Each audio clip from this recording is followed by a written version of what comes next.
저는 세상에서 그 진정성이라는 말을 사용하는 것을 그다지 좋아하지 않습니다. 왜냐하면 이 진정성이라는 그 용례는요, 우리가 하나님과의 관계하고는 전혀 상관없이 인적 네트워크를 추구해서 내가 많은 이 사람들과의 관계를 인간 중심으로 유지하고자 하는 것들을 의미하고 있죠. 예수님 믿는 사람들은요, 진정성하고 상관이 없는 사람입니다. 우리는 주님과의 바른 관계를 가지고 있는 의인의 삶을 살아가는 것이고요. 그 의인의 삶을 살아갈 때 하나님은 진리죠. 그래서 그 진리이신 하나님을 모시고 살아감으로 우리가 진실된 존재가 되는 것을 말씀을 하고 있습니다. 그래서 성경에서는 진정성이 드러났지만 그 안에 진실함이 없었던 것을 말씀을 해주고 있죠.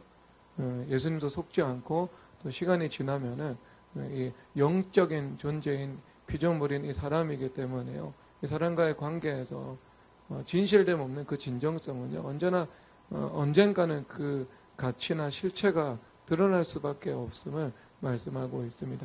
근데 우리가 하나님과의 관계가 온전해지고 또 추구하면 살아가면은 그 진실됨이라는 것은요, 우리 인격의 열매로 저절로 드러납니다. 그래서 내가 인적 네트워크를 추구하는 것과 아무런 상관없이 하나님께서 주시는 그 관계의 유익을 풍성히 누리며 살아갈 수 있도록 주님께서 은혜를 베풀어 주시는 것이죠.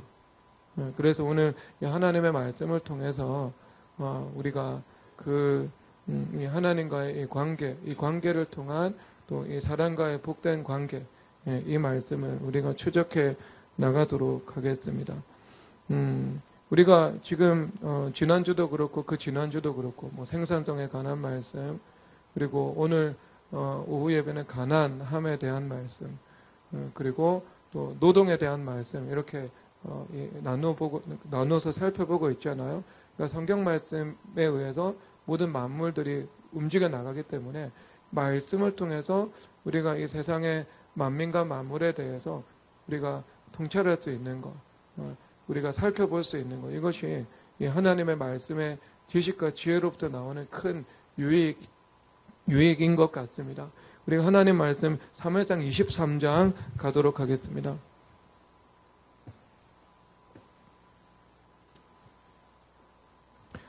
사무엘상 23장입니다.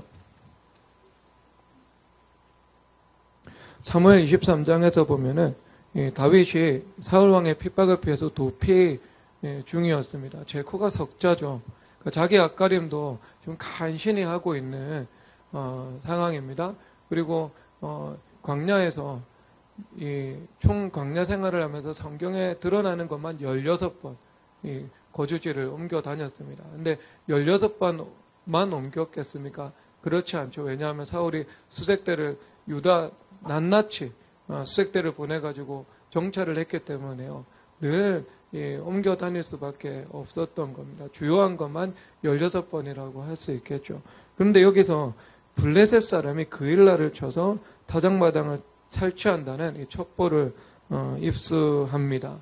그러면 이제 다윗의 입장에서는요, 모른 척 할 수 있죠.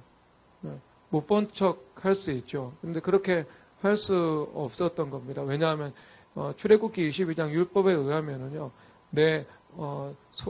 이웃의 소가 엎드러진 것을 보면 너희들 못 본 척 하지 말고 가서 그것을 도와 일으킬지라, 이렇게 말씀을 하고 있습니다. 심지어 내 원수의 소나 양이 길을 잃고 있는 것을 보거든 너희들 그것도 못 본 척 하지 말고 너희들이 가지고 있다가 돌려주던가 아니면 너희들 그 주인에게 돌려주라, 이렇게 말씀을 하고 있죠.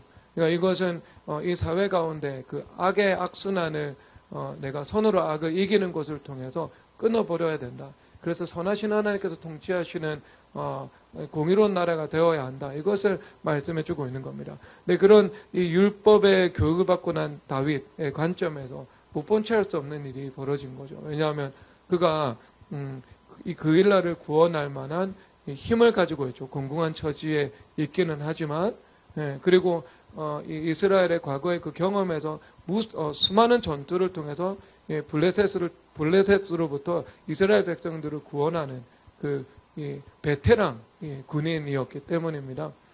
그래서 그가 여호와께 묻죠. 하나님, 내가 블레셋 사람을 치고 그일라 백성을 구원하리까 말리까 주님 앞에 여쭙는 것입니다. 그러니까 이것은 다윗이 가지고 있었던 근본 하나님과 소통하는 그 태도를 말하고 있는 겁니다. 여러분 선한 일이 하나님의 뜻이라고 생각하십니까? 아니면 아니라고 생각하십니까? 선한 일을 하는 것 하나님의 뜻이다.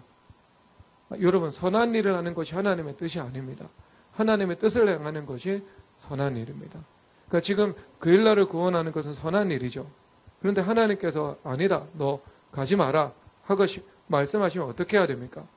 가지 않아야 됩니다. 그것이 선한 일입니다. 가지 말라고 했는데 내가 공명심이나 아니면 내 인간적 정의감에 의해 가지고 가서 백성들을 구원한다. 전쟁에서 이길 수도 있고 패배할 수도 있죠. 그런데 그것은 하나님의 뜻하고는 상관이 없는 일이 되는 것입니다. 그러므로 성경적인 관점에서 이것은 하나님께서 선하다라고 말씀하시는 일이 되지 않습니다. 하나님의 뜻을 행하는 것이 선한 일입니다. 그리고 나서 여기서 다윗이 가지고 있었던 그 통치자의 자질과 능력을 볼 수 있죠. 여기서 자기의 부하들하고 서로 의논합니다. 왜냐하면은 이 잠언 말씀에서 너희들이 전쟁을 할 때 지략을 베풀고 전쟁하라고, 경영은 의논함으로 성취된다 말씀을 하고 있습니다. 독불 장군이나 외구수의 삶을 살아가서는 안 된다는 거죠. 그래서 너희들이 객관성을 가지고 이 타당함을 검토해야 된다. 그리고 그 과정 가운데 많은 여러 사람들과 함께 성령 하나님의 그 교통하심 안에서 그 소통할 수 있음을 말씀해주고 있는 거죠. 그럴 때 더 나은 결과가 도출될 수 있고, 또 보지 못하는 것을 볼 수 있고, 또 크로스 체크가 2중 3중으로 가능함을 말씀해주고 있는 겁니다. 그것이 통치자에게서는 반드시 필요한 이 덕목과 지혜임을 알 수 있습니다. 그래서 물어봤어요. 근데 부하들은 굉장히 이 다윗과의 관계에서 드러날 때 늘 현실적인 입장, 합리적인 입장을 취하죠.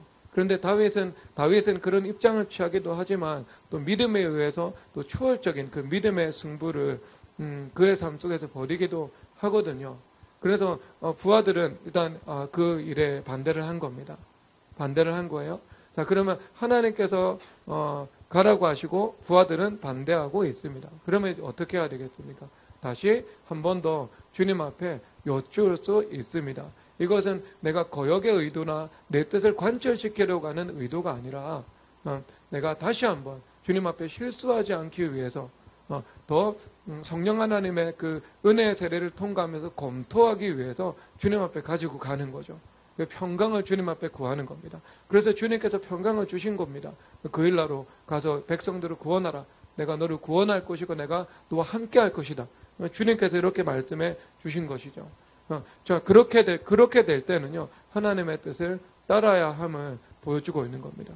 근데 여기서 우리가 이런 하나님 중심과 인간 중심이거든요.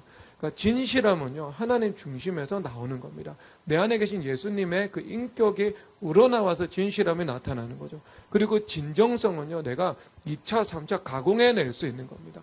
내 마음에 이면의 동기가 있지만 내가 외교를 위해서, 정치를 위해서, 사람들을 적을 만들지 않기 위해서 내가 하나님과 관계와 아무 상관없이 저 사람의 마음을 내가 얻기 위해서 내가 진정성 있는 행동을 할 수도 있는 거죠. 할 수도 있는 거죠. 그런데 이런 사람의 특징은요, 하나님 중심이 아니라 인간 중심을 선택할 수밖에 없습니다. 그래서 이게 다니엘서에서 나오잖아요. 다니엘과 세 친구 사드락, 메삭, 아벳느고가 지방에 있는 총독으로 봉사를 하고 있었습니다. 그럴 때 느부갓네살 왕이 교만한 행동을 하죠. 그래서 금신상을 만듭니다. 근데 이 금신상의 크기가요, 이 크기가 수십 미터 정도 되는데, 제가 이 전도사 시절 연구했을 때 북한에 있는 김일성 동상이요, 느부갓네살 왕의 동상하고 똑같은 크기입니다. 높이가 똑같은 크기입니다. 그러니까 이 본질이 똑같다고 볼 수 있겠죠. 우상, 신격화 하는 거하고 똑같다고 볼 수 있겠죠.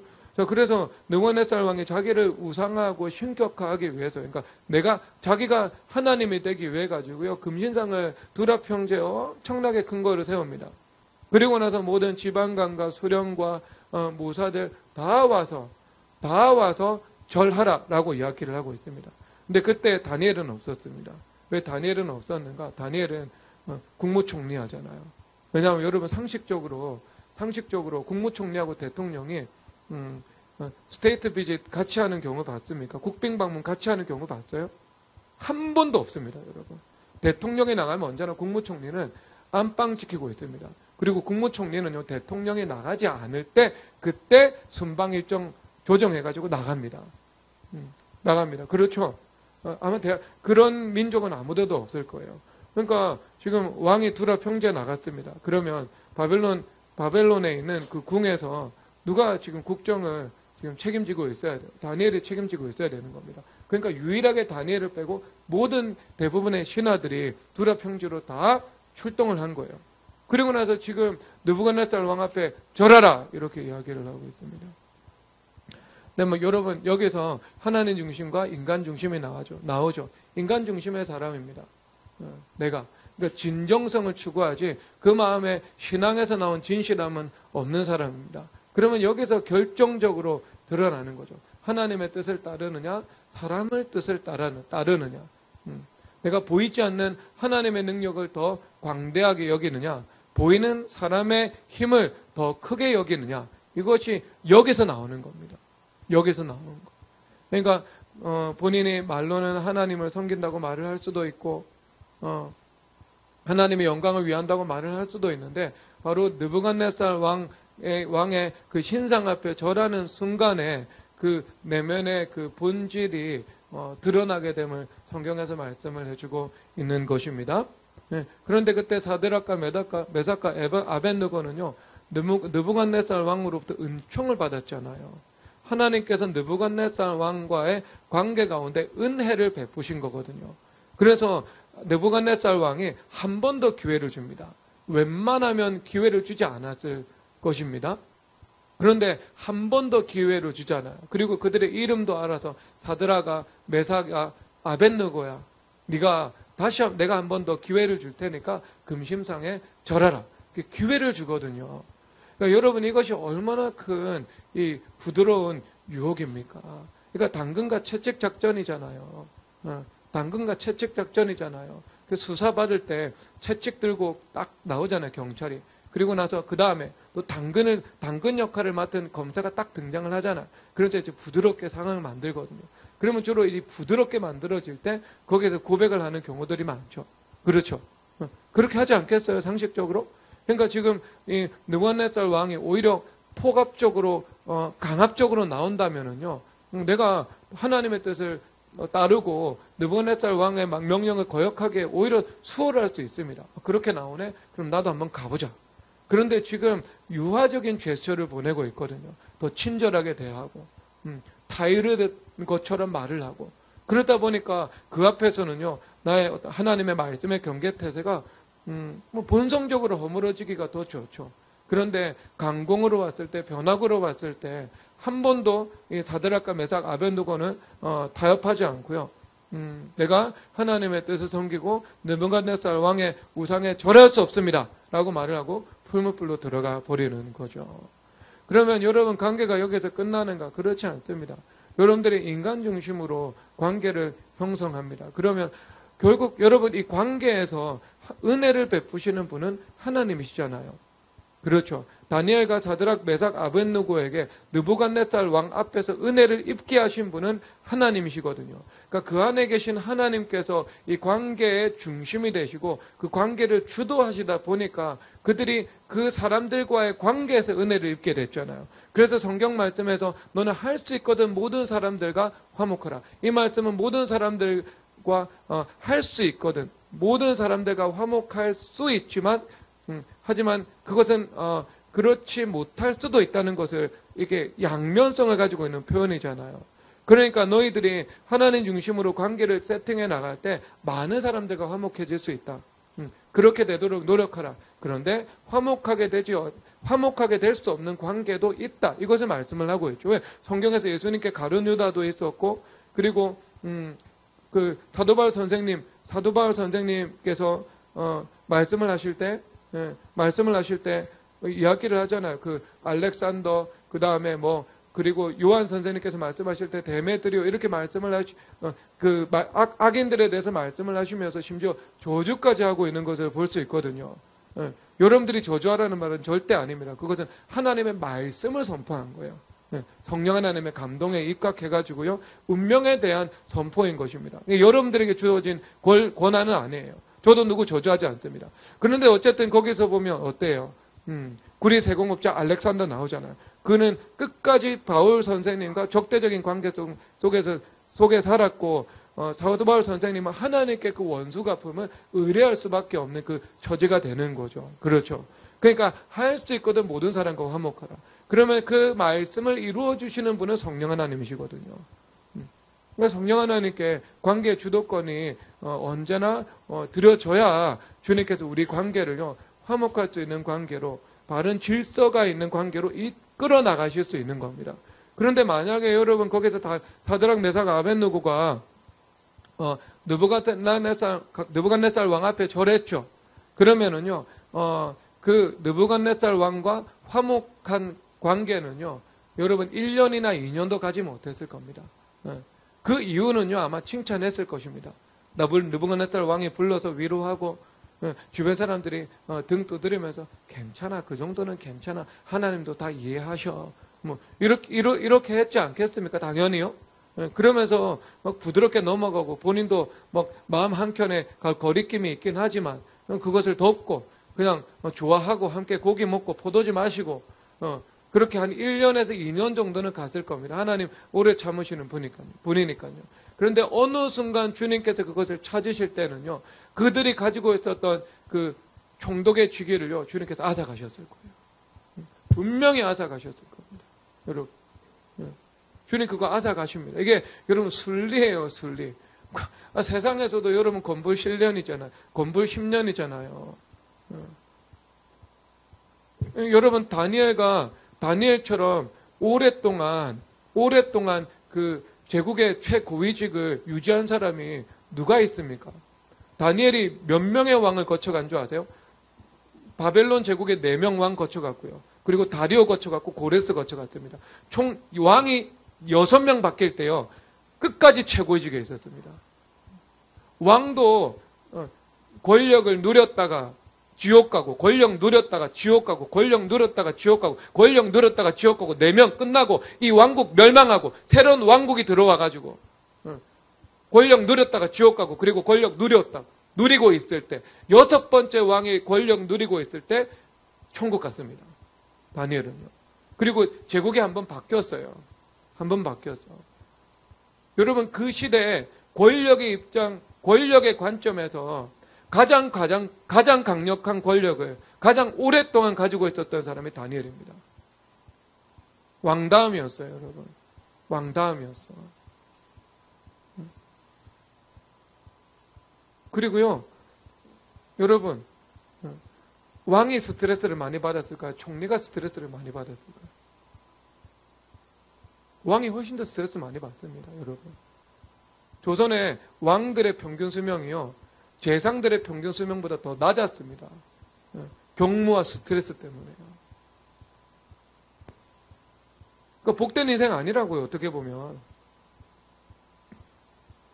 근데 여러분 그때 사드락 메삭 아벳느고가 왕과의 관계를 포기하면서 하나님과의 관계를 선택하죠. 하나님 중심을 붙잡았습니다. 그런데 그 다음에 어떻게 됩니까?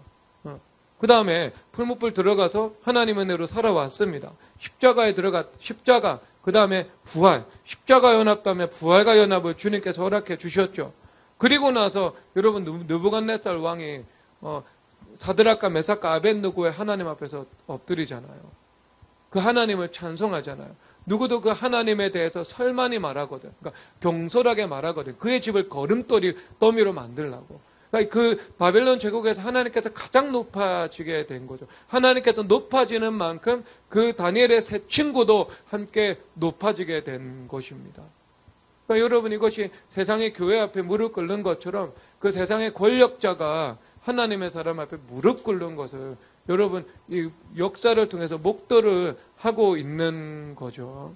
그러니까 우리 관계에서 하나님께서 중심이 된다면 의인이라고 말을 하잖아요. 성경의 의인은 죄를 범하지 않는 사람이 아니고 하나님과 바른 관계를 가지고 살아가는 사람을 의미하는 거잖아요. 그러니까 가룟 유다도 예수님을 팔았죠. 그런데 베드로는 예수님을 저주했죠. 가룟 유다는 자살했죠. 그런데 예수님을 3번이나 부인하고 저주하고 거짓말까지 한 저주, 부인, 거짓말 이 3가지 기본 죄를 가지고 있었던 사도 베드로는 주님 앞에 통곡하면서 회개했죠. 그리고 회개한 다음에 의인으로서 삶을 살아갔지 않습니까? 그런 의인이요. 그래서 그를 통해서 한 번 설교할 때 3,000명이 변화되고 그 다음 말씀을 전해 또 5,000명이 변화되는 대부흥의 역사가 나타나죠. 의인의 열매는 생명나무라 지혜로운 자는 사람을 얻느니라. 그 말씀이 그대로 이루어진 거잖아요. 생명나무인 의인이 되었고 그리고 베드로의 말씀을 듣는 그 모든 사람들이 생명나무가 되어버렸잖아요. 그 열매를 맺을 수 있도록 주님께서 은혜를 베풀어 주셨지 않습니까? 그러니까 그것이 의인인 거예요. 의인. 그래서 그 하나님 중심을 우리가 늘 내 삶 속에서 이루면서 살아갈 때 그 하나님께서 우리의 삶의 중심이 되어 주심으로 그 모든 삶의 관계를 예수님 중심으로 풀어주시는 거죠. 예수님 중심으로 화목하게 하시는 거죠. 예수님 중심으로 복되게 만들어 나가시는 것을 말씀하고 있는 것입니다. 우리 관계는요, 예수님 중심, 예수님과 교통하는 것. 이것이 가장 첫 번째 일이 되어야 하는 것입니다. 그럴 때 주님께서 우리 가운데 은혜를 베푸시죠. 그러면 여러분 여기서 다윗이 그일라를 구원했는데요. 여기서 보상을 얻을 수가 있었는가? 아무런 보상을 얻지 못했습니다. 그일라를 구원했죠. 블레셋 사람들이 다장마당도 탈취해 갈 것이고 사람도 죽일 것인데 다 백성도 재산도 다 다윗을 통해서 구원을 받았습니다. 그리고 그 이후에 다윗이 심상치 않은 분위기를 느끼는 거죠. 왜냐하면 성 안에 들어가 있고 그일라 주민들이 자기를 통해서 구원을 받았는데 마음으로 우러나오는 감사를 하지 않고 또 그들 마음 안에서 뭔가 근심이 싹 트는 것을 느낀 거죠. 왜냐하면 다윗도 기름 부음 받은 자였지만 지금 현직 왕이 사울이었죠. 사울에 의해서 다윗은 쫓기고 있죠. 쫓기고 있었던 다윗을 그들이 보호해 준다면 어떻게 되겠어요? 그들이 그 소식 다 알고 있거든요. 도에게 의해서 그 엘리 집안의 제사장 전체가 실로에서 다 학살당한 소식을 알고 있거든요. 왜? 다윗 때문에요. 다윗을 그냥 내버려 뒀기 때문에. 그래서 그들이 만약에 이 다윗을 도움을 받아서 구원을 받았는데 이제 더 큰 위협이 생각난 거예요. 다윗을 계속해서 자기들이 보호하고 있고 또 심지어 왕에게 고발을 하지 않는다면 왕에게 의해서 그 실로의 제사장들이 다 죽임을 당한 것처럼 자신들도 죽임 당할 수 있다라는 그 두려움에 떨게 된 겁니다. 그것이 느껴진 거죠. 그래서 주님 앞에 여쭙죠. 주님 앞에 주님 이 그일라를 떠나야 됩니까? 말아야 됩니까? 그러면 여러분은 그일라 주민이라면 어떻게 생각하겠습니까? 어떻게 행동하겠습니까? 여러분 진짜 애매하죠. 그렇죠. 이 문제가 태산 같지 않아요? 다윗에게 베푼 은혜를 갚지 않으면 이 선을 악으로 갚는 일이 되잖아요. 그렇죠. 그런 일이 돼요. 그리고 다윗을 보호하자니까 죽음을 각오해야 됩니다. 이거 분명히 근거가 있어요. 여러분 이거 어떻게 여러분들이 행해야 되겠습니까? 그러니까 여러분 이것이 우리가 문제를 풀어나가는 주제가 됩니다. 왜냐하면 이게 하나님 앞에 죄가 될 수 있고 그리고 사람에게 목숨을 잃게 될 수도 있죠. 현직 왕이라니까요. 현직 왕. 그런데 사람에게 목숨을 잃을 수 있다고 하나님 앞에 죄를 지을 수는 없잖아요. 그렇죠. 그런데 하나님 앞에서 내가 의로운 것을 선택하자니 그 사람과의 관계에서 내가 죽임을 당할 수 있게 되죠. 여러분 지금 이게 진퇴양난인 거예요. 그일라 백성들은 지금 어찌할 수 없는 상황에 빠져 들어간 것입니다. 이것이 이 수렁에 빠져 있다라고 표현할 수 있죠. 근데 여러분 그때는요, 살 수 있는 길이 있습니다. 살 수 있는 길이 있어요. 그러니까 주님 앞에 기도를 드리고요.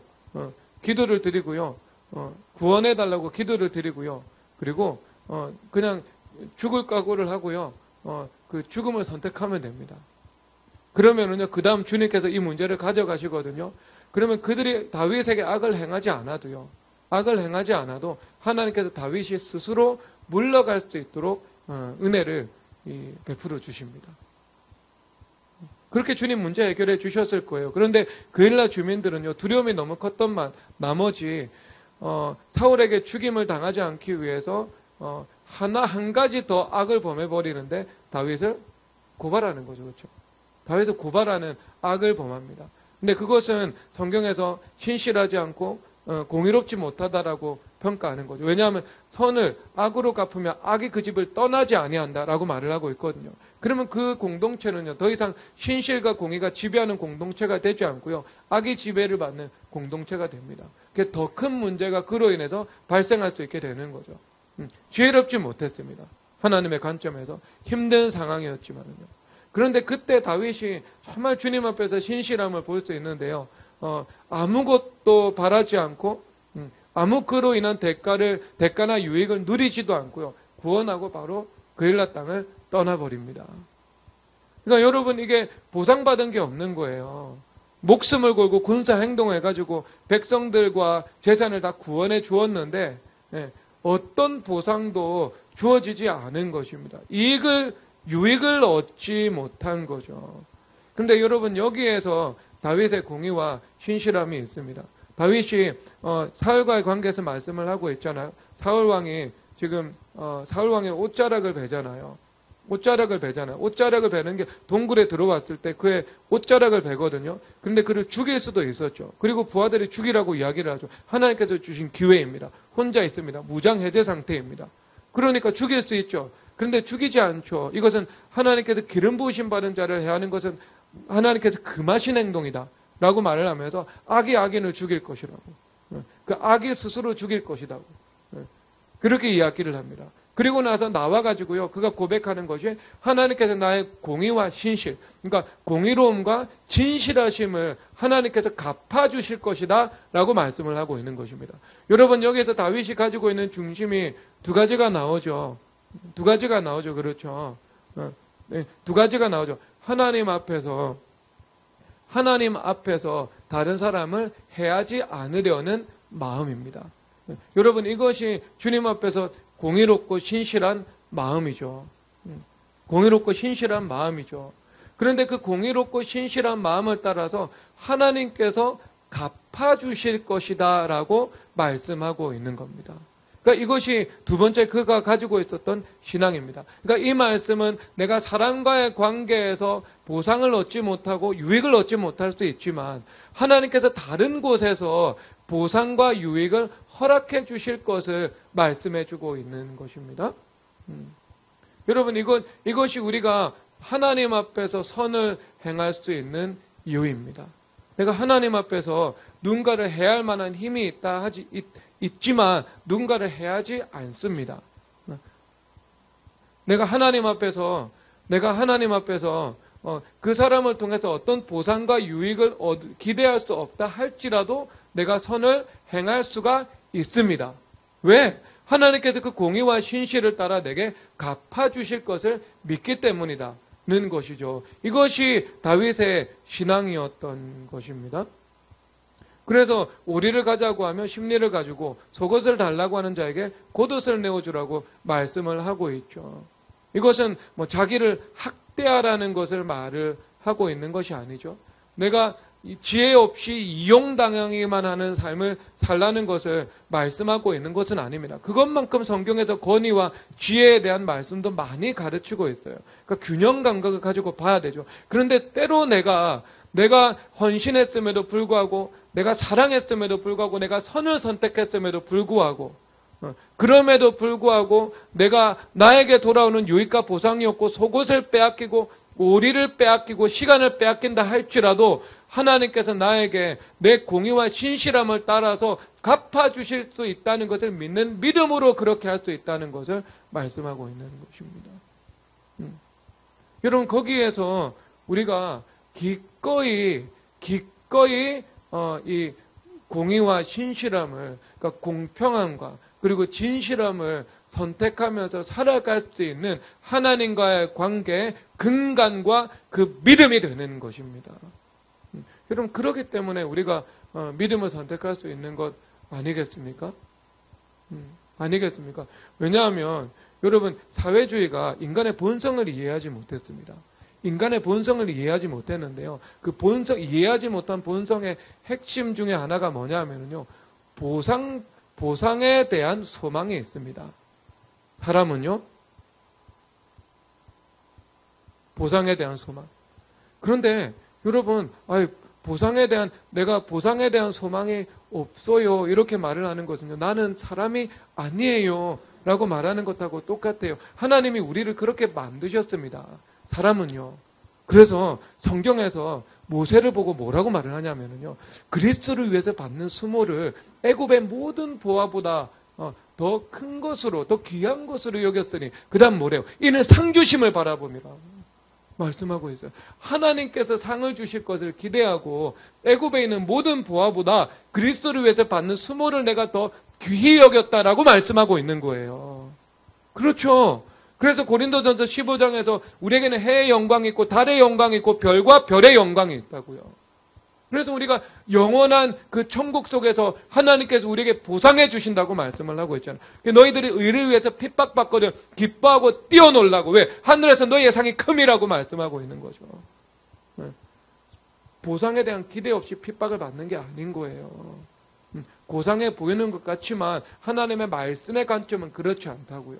그러니까 그 천국과 연결시켜서 우리가 보상을 기대하면서 소망하면서 살아갈 수 있는 사람이다. 이렇게 말씀을 하고 있죠. 그러니까 여러분, 이거 부정적으로 보지 않습니다. 그래서 여러분, 잠언 23장에서 뭐라고 말씀을 하세요? 너희 부지런히 너희 소떼를 살피고 너희들이 양떼에 마음을 두라. 이렇게 말씀을 하시죠.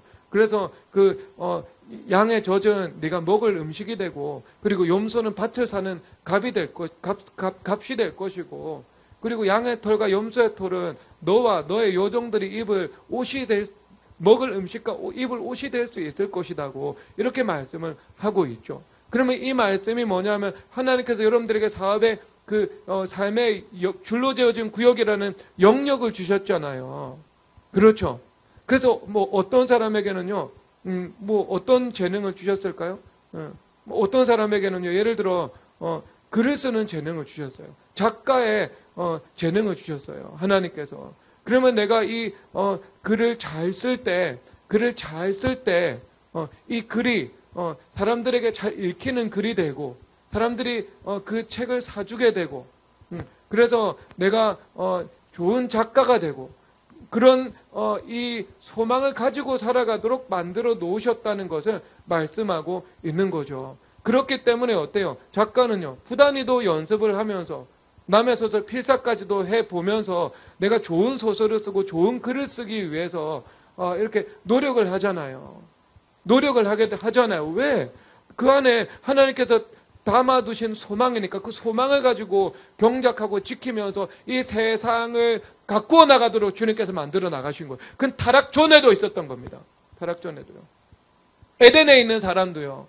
죄가 들어오기 전에도, 선악과가 먹기 전에도요. 아담과 하와가 결혼해서 자녀를 낳았다면 그 자녀별로 하나님께서 다양한 은사를 주셨을 것이고요. 글 쓰는 사람은 글 쓰는 일로, 그림을 그리는 사람은 그림을 그리는 일로, 그렇죠. 자동차를 만드는 사람은 자동차를 만들어내는 일로 하나님께서 그것을 가꾸어 나가도록 주님께서 섭리하셨을 것입니다. 그러면서 뭐가 있는 거예요? 그래서 그 안에 하나님께서 소망을 두신 거죠. 그렇죠. 그 소망을요, 성경에서는 죄라고 말하지 않고요. 우리는 그렇게 만들어졌다. 이렇게 이야기를 하고 있습니다. 그리고 죄로 인해서 타락하고 변질된 것이 인간적인 욕심이죠. 그렇죠. 욕심. 그래서 너희들이 소망이 온전해지기 위해서는 욕심에 대해서 죽을 때, 그렇죠. 욕심에 대해서 죽을 때 우리 가운데 주님께서 주시는 그 온전한 그 소망이 우리 가운데 남게 되는 것을 말씀하고 있는 겁니다. 그러니까 여러분, 그게 그 인간에 대해서 이 인간의 이해에 대해서 실패한 거예요. 실패한 거. 여러분, 대한민국 조선시대 때요, 소고기 금지법이 있었습니다. 소고기 먹으면 안 됐어요. 세종대왕 때 조선 초기에요, 소고기를 먹으면 곤장 100대를 제정한다는 법이 제정됐습니다. 100대 곤장 맞으면 죽어요, 여러분. 율법에서는요, 39대까지 때리라고 그러잖아. 왜? 하나님의 형상으로 지음받았기 때문에 그 이상 때리면 안 된다고. 죽을 수 있다고. 그래서 50대가 소고기를 먹는 게 아니고, 소고기를, 자연산 소고기가 아니고, 소고기를 먹기 위해 소고기를 도축할 때 곤장 100대입니다. 그럴 때 곤장 50대는 너무, 약하다, 뭐 이런 법이죠. 그러니까 그 시절의 소고기는요, 지금의 그 ASML에서 만든 노강 장비 같은 겁니다. 네, 요 ASML에서 만든 노강 장비가 없으면은요, 첨단 반도체를 만들지 못하거든요. 네덜란드 회사입니다. 삼성에서도, SK에서도, TSMC에서도 만들지 못해요. 만들지 못해요. 그래서 지금 네덜란드 ASML이 중국에 못 들어가잖아요. 네, 그것으로 목줄을 쥐게 되거든요. 첨단 반도체를 못 만들어내니까. 그러니까 지금 누가 ASMR 해체해가지고 먹어버리면은요, 망고의 역적이 됩니다, 여러분. 그러니까 그때 농업의 근간이 생산량의 근간이 이 주요 장비가 소였거든요. 그러니까 소를 도축하는 것은요, 국가 생산량에 타격을 입히는 거죠. 그러면 여러분, 백성들이 소 도축해서 잡아먹었을까요? 안 잡아먹었을까요? 여러분, 곤장 100대를 맞는 한이 있어도 나는 소를 도축하겠다. 이것이 당대 사실입니다, 여러분. 사실입니다. 조선 후기로 가잖아요. 그러면 한 해에 도축되는 소가 35만 마리에서 40만 마리 정도 됐습니다. 그러면 여러분, 얼마나 많은 사람이 곤장 맞아야 돼요, 지금. 왕과 대소신료부터요, 그거 안 지켰어요.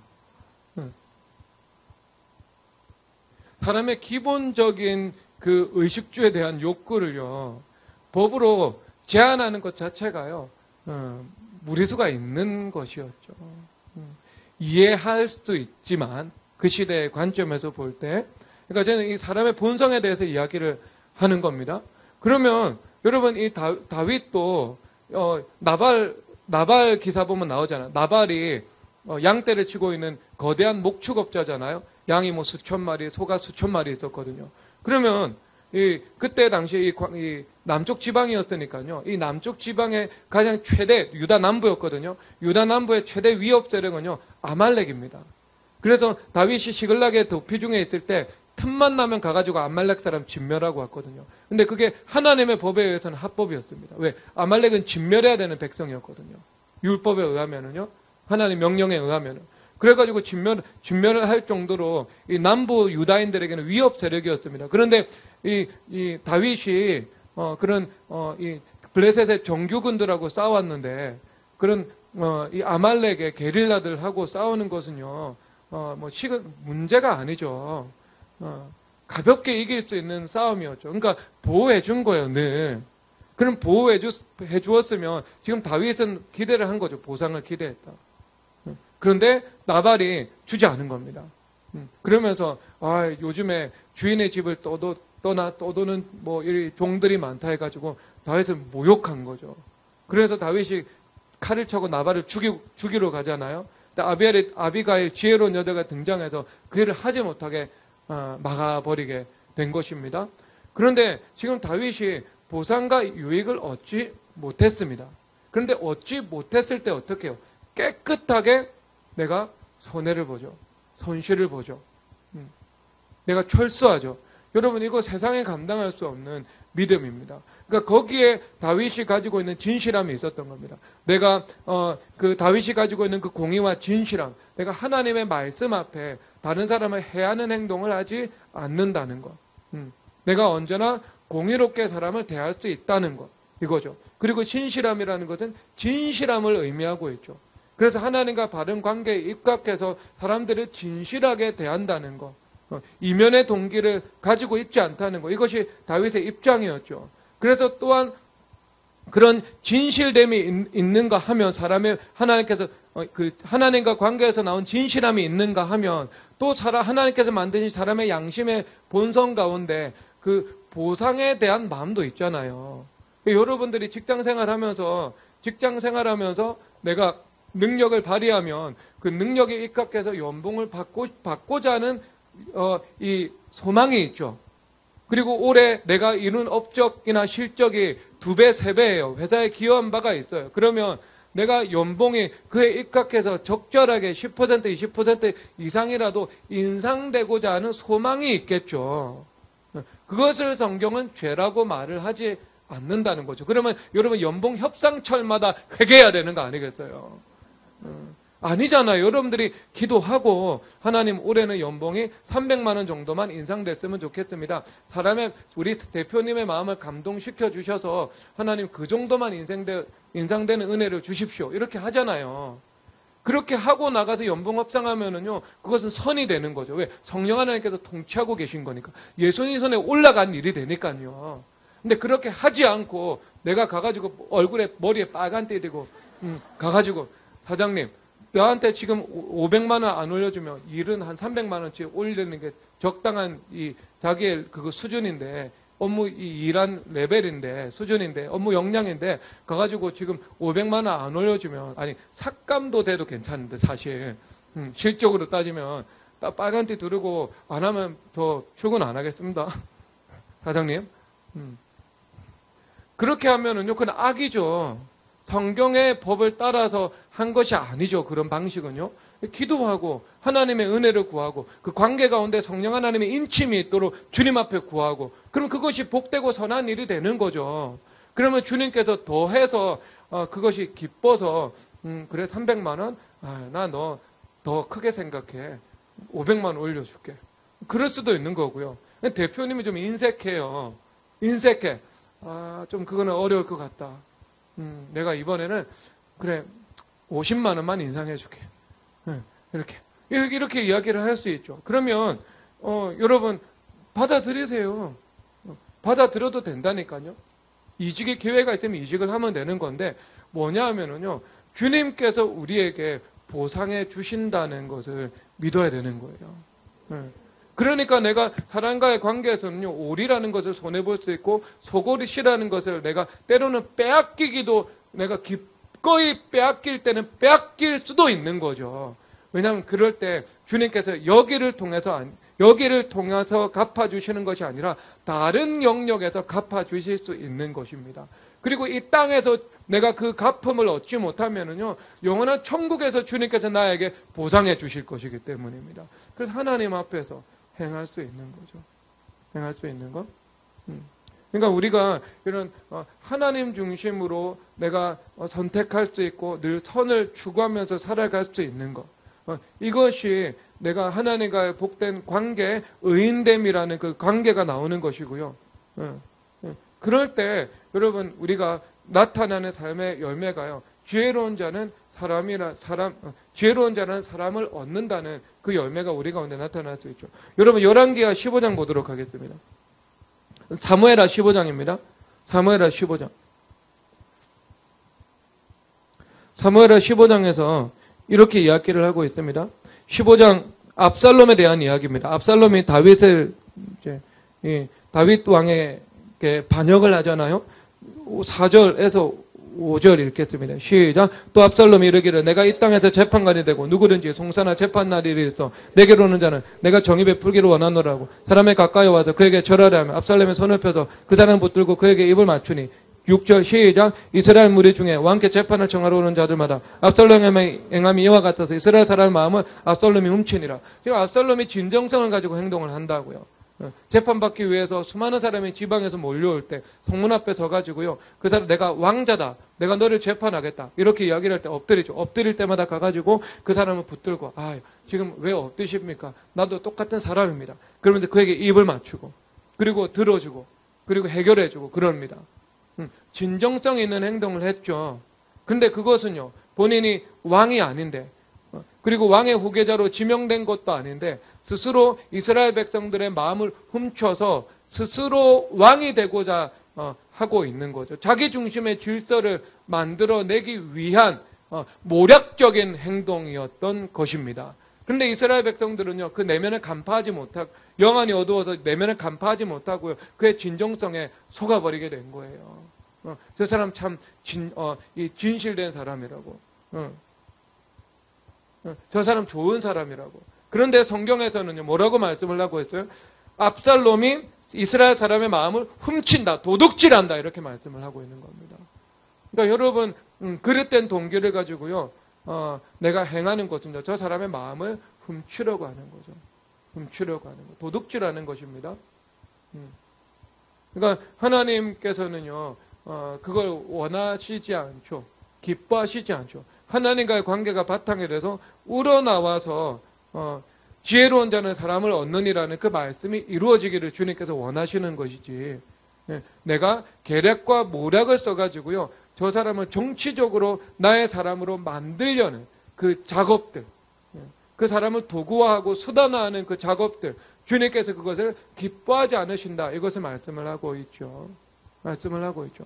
그러니까 이것을 도둑질로 보죠. 그러니까 우리가 지혜로운 자는 사람을 얻는다, 이렇게 말씀을 하고 있을 때, 그러니까 우리가 하나님과 바로 바른 관계가 이루어집니다. 하나님과 바른 관계가 이루어지면요, 우리의 성품 가운데 예수님의 성품이 드러나는데 공의로우신 성품이 드러나죠. 그럼 공의로우신 성품이 드러난다는 것은요, 우리 가운데 공평함이 이루어지는 것을 말씀을 하고 있습니다. 그래서 너희들에게 공정한 대를 두고 공정한 추를 두라, 이렇게 말씀을 하고 있죠. 그래서 공정함이 필요한 것, 우리 마음 가운데 공평함, 이것이 그의 인격으로 나타나야 함을 말씀을 하고 있습니다. 그리고 또 그 마음 가운데 진실함이 있어야 되죠. 우리가 진리이신 하나님을 모시고 살아가기 때문에 우리는 진실을 해줘야 된다는 것을 말씀을 하고 있습니다. 그래서 사람을 대할 때 이면의 동기를 가지고 대하지 않고 그 사람의 진정한 유익한 것이 무엇인지 생각하면서 그 사람을 대하는 거죠.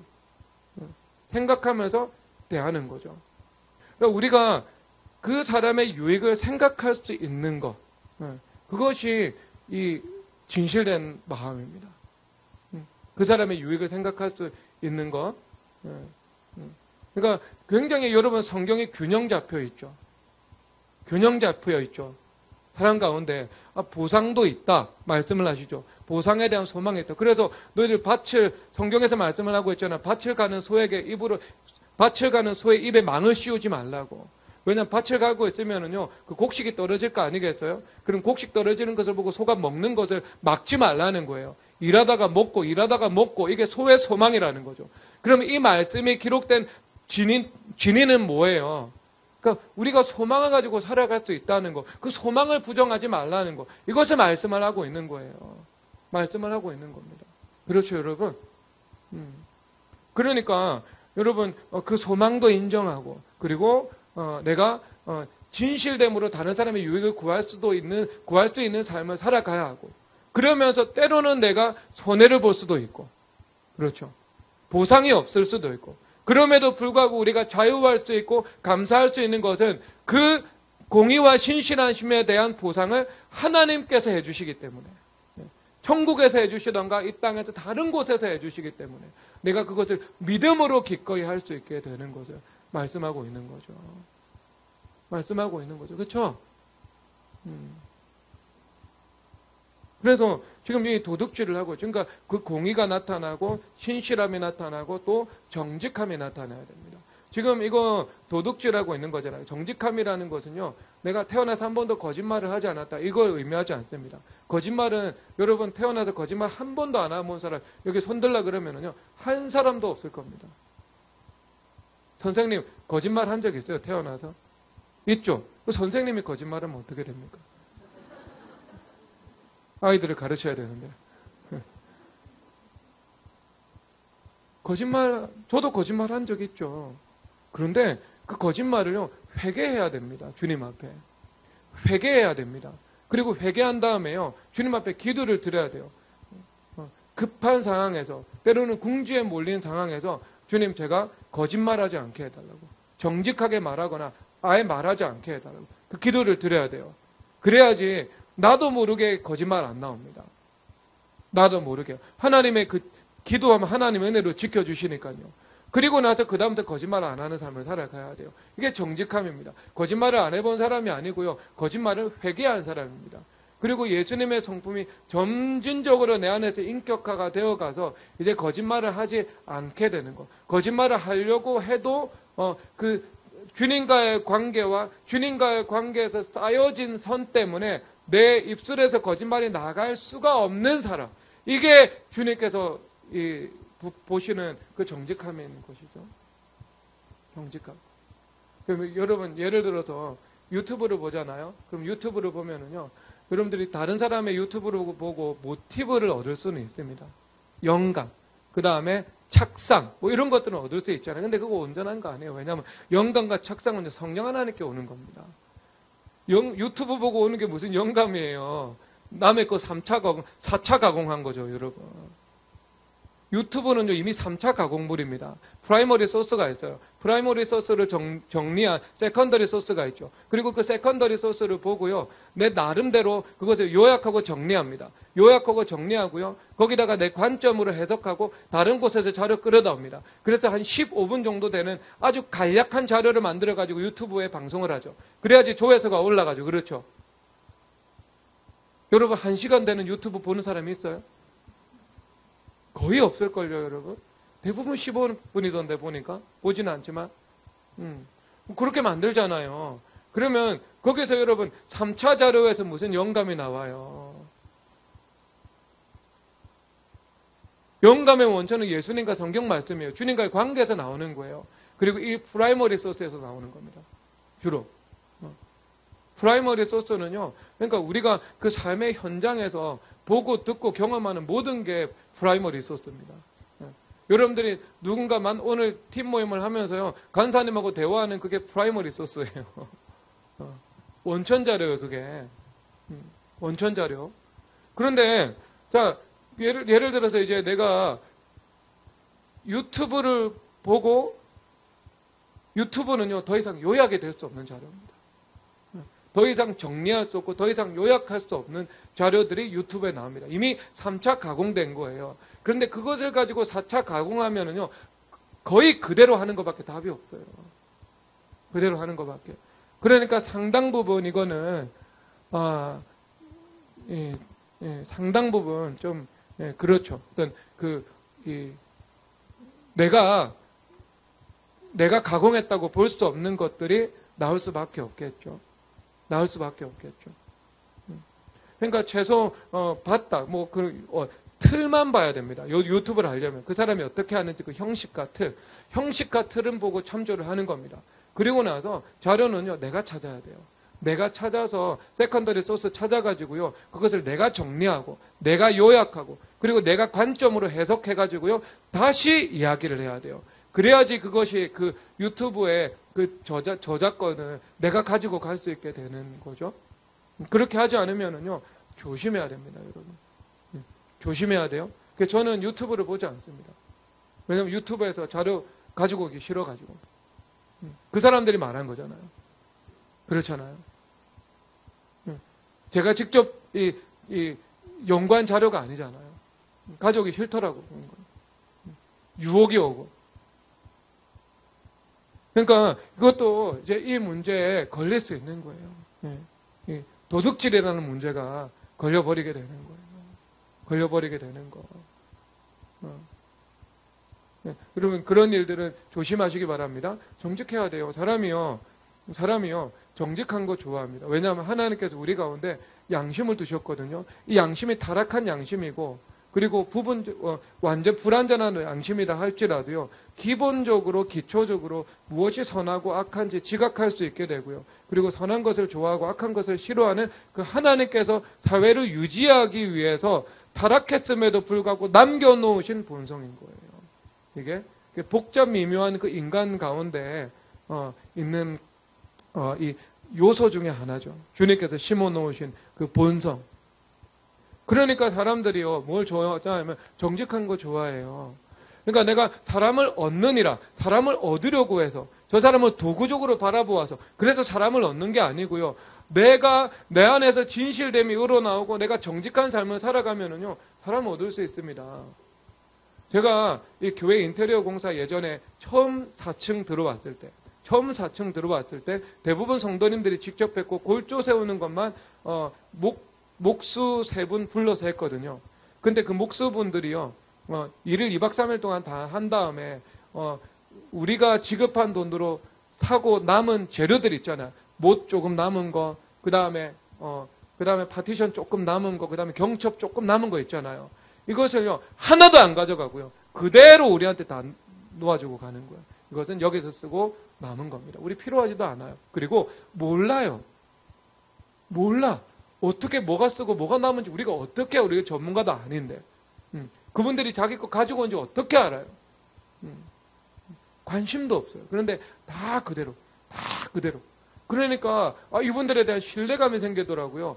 다음번에 할 때도 이분들한테 이 작업을 요구를 해야 되겠다. 참 정직하구나. 여러분, 그것이 사람을 남기게 돼요. 여러분, 일본에서 가장 존경받는 경영인이 마쓰시타 고노스케라는 분이거든요. 이분이 예전에 여러분 나셔널이라는 브랜드 아시죠? 여러분 할아버지 때 사용하시던. 요즘엔 다 삼성입니다, 여러분. 제가 몸 아플 때 미국에 한 달 갔을 때요, 딱 한 군데 숙소를 제외하고 다 삼성 LG였습니다. 왜 놀라세요, 박인경 집사님? 얼마나 감사한지 몰라요, 여러분. 나셔널보다 낫잖아요. 기분 좋더라고요. 우리나라가 참 이렇게 TV 잘 만드는구나. 그리고 TV 가전 매장 가잖아요. 제일 중요한 자리에 LG 삼성이 위치하고 있습니다. 거기 가가지고요, 너네 어디서 왔냐고, 사우스 코리아. 그러면 여러 번 그 반응을 하는데, 와, 자기들이 G1이면서 우리나라 보고 와 이러더라고요. 와. 거기서는요, 일본, 중국, 한국 중에 한국이 제일입니다. 가보세요, 시험 삼아. 정말이에요. 저는 각각 다른 곳에서 그런 반응을 경험을 했어요. 근데 예전에는 삼성, LG가 지금 일본 가전업계를 먹어버렸잖아요. 근데 지금은 그때만 해도 나셔널이 최고였고, 그리고 지금 파나소닉으로 바뀌었는데, 이것은 다른 회사가 됐죠. 배터리 회사가 된 걸로 저는 알고 있습니다. 근데 그 마쓰시타 고노스케 회장이요, 센바 상인이거든요. 오사카의 센바 지역에서 장사를 배웠거든요. 근데 거기서 이 고다이 상해라고요, 자전거 상회에서 점원으로 일했습니다. 자전거 그 가게에서 점원으로 일하면서요, 그가 한 고객에게 임의대로 10%를 깎아준 거예요. 첫 판매였습니다. 첫 판매. 밖에 나가서. 그런데 돌아왔습니다. 돌아왔는데 주인이 10% 깎아준 것을 깎아줄 수 없다고 이야기를 하는 거예요. 왜냐하면 지금 함부로 10% 깎아주면 이것이 정가에 사간 다른 각은 고객들이 기분이 좋지 않다는 거죠. 우리 이 가게에 대한 신뢰도를 잃어버리게 된다는 겁니다. 그게 소탐대실이기 때문에 깎아줄 수 없다고 말한 거예요. 그럼 만약에 10%를 깎아준다면 단골 고객이던가 대량 구매하던가 합당한 요인이 있을 때 깎아주는 것이지 그렇게 깎아줄 수 없다는 겁니다. 그래서 마쓰시타 고노스케가요, 자기가 판 고객하고 약속을 지킬 수 없다는 사실 때문에 그 자리에서 펑펑 웁니다. 펑펑 울어요. 계속 조르면서. 그리고 사장은 안 된다 그러고요. 좋은 사장이었습니다, 그분이요. 거기서 장사를 배웠어요. 그런데 하도 자전거를 안 가져다 주니까요, 그 사람이 방문한 거예요. 그래서 그 고노스케가 울고 있는 모습에 감명을 받았습니다. 그래서 그가 그러니까 약속을 지키기 위해서 울고 있는 모습에 감명을 받고요. 나는 이 고노스케가 이 가게 점원으로 있는 한 나는 이 가게하고만 거래한다고 이렇게 이야기를 합니다. 그래서 협상 끝에 10%는 안 되고요, 5% 깎아주는 선으로 서로 합의하에 마무리가 된 거죠.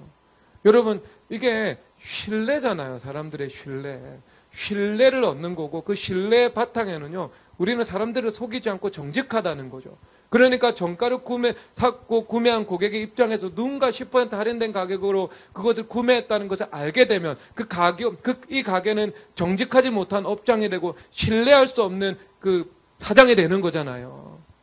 그렇죠. 타당한 이유도 없고. 여러분, 그러니까 이 정직을요, 생명처럼 귀하게 여긴 것입니다. 그리고 그 정직함에서 신뢰가 나온 거죠. 신뢰가 나온 거죠. 신뢰가 나온 거죠. 그 애덤 스미스가 그렇게 이야기를 했습니다. 상업민족, 그러니까 상업국가로 발전을 하게 되면 그 국가 가운데서 나타나는 문화적인 현상이 시간을 엄수하게 되고, 그리고 정직한 문화가 형성되고. 왜냐하면 상인, 장사를 하는 사람들은 신용을 생명처럼 귀하게 여기고 약속을 이행하는 것이 어떻게든 약속을 이행하려고 하고 있기 때문에 그런 문화가 형성된다고. 그러면서 그가 설명을 하는 게 잉글랜드에 있는 스코틀랜드인보다 더 정직하다. 그런데 잉글랜드인보다 네덜란드인들이 훨씬 더 시간 약속을 잘 지킨다. 왜냐하면 그 나라가 가장 이 상업에 능한 이 민족이기 때문이다. 그러니까 그 시대에 그 말을 했습니다.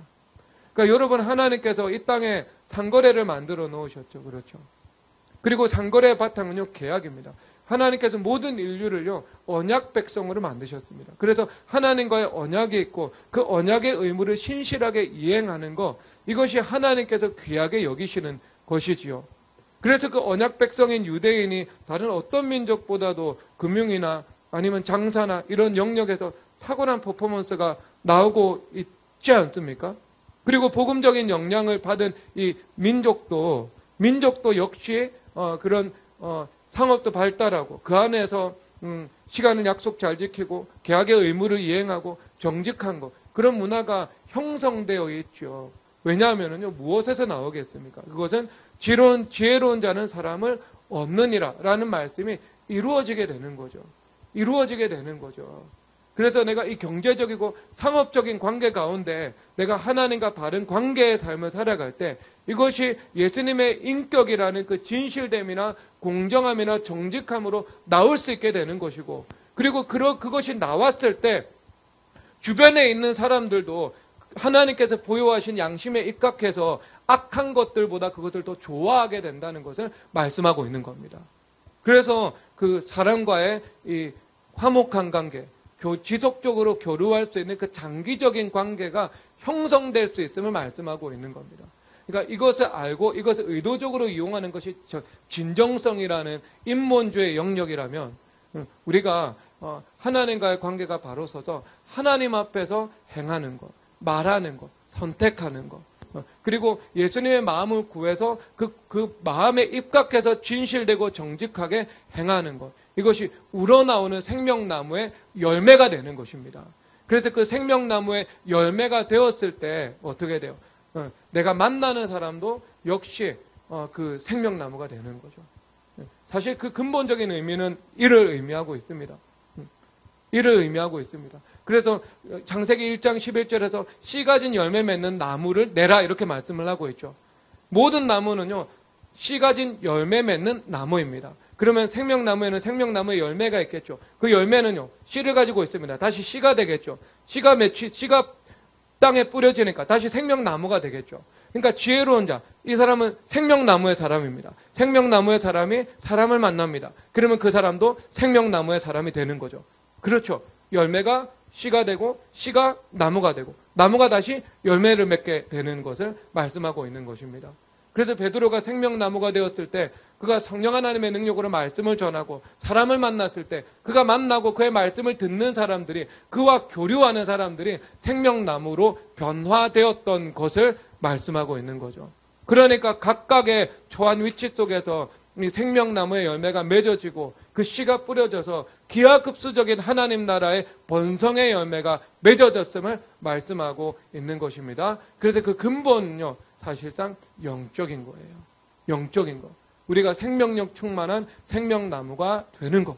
그래서 생명나무의 그 예수 그리스도의 성품의 열매가 내 안에서 맺어질 수 있는 것. 그것이 우러나올 때 세상에서 율법화의 경제적인 관계를 맺는 사람들도 나와 화목한 관계를 맺을 수 있을 뿐더러 하나님의 섭리 안에서 영적인 관계로 주님께서 인도해 주실 때 생수의 강이 흘러가서 그 사람도 생명나무처럼 변화될 수 있는, 소망을 가지고 하나님의 사명을 이루며 살아갈 수 있는 사람으로 변화될 수 있는 것을 말씀하고 있는 것입니다.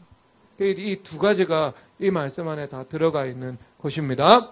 우리 미래교회 모든 성도님, 여러분 생명나무로 부르심 받았음을 믿으시기 바랍니다. 생명나무의 열매를 반드시 맺어야 함을 믿으시기를 바랍니다. 그럴 때 예수님 중심으로 여러분들의 모든 관계를 주님께서 선하고 아름답게 주님께서 가꾸어 주실 것입니다. 옆 사람에게 선포하겠습니다. 당신은 생명나무입니다. 나는 생명나무가 될 것입니다. 생명의 열매를 맺을 것입니다. 우리 모든 것이 은혜 찬송하도록 하겠습니다.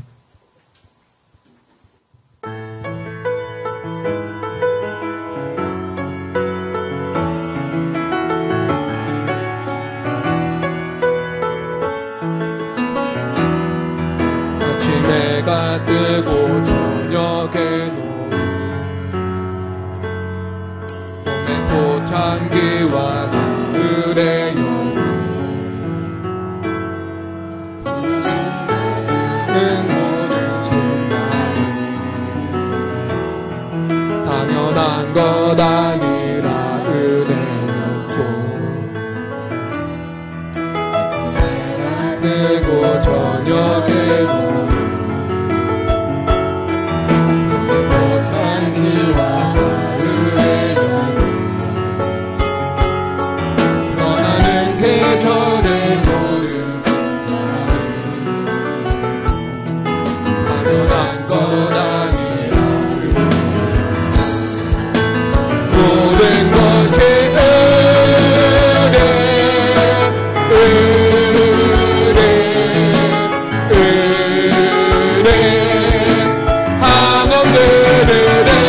내 삶에 당연한 것 하나도 없었던 것은 모든 것이 은혜요. 모든 것이 은혜, 모든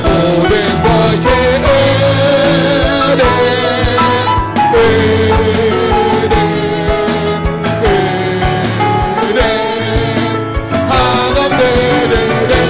내 삶에 당연한 것 하나도 없었던 것은 모든 것이 은혜, 모든 것이 은혜, 모든 것이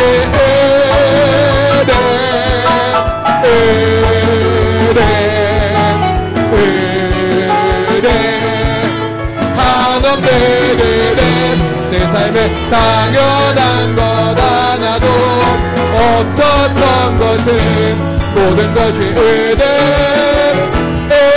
모든 것이 은혜, 모든 것이